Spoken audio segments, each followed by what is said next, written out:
శ్రీరాముని చరితమును తెలిపెదమమ్మా, ఘనశీలవతి సీత కథ వినుడోయమ్మా.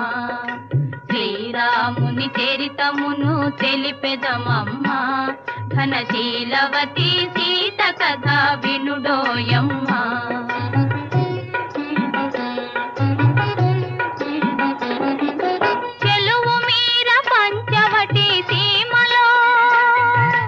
కొలువు చేయ సౌమిత్రి ప్రేమతో, తన కొలువు తీరి రాఘవుడు భామతో.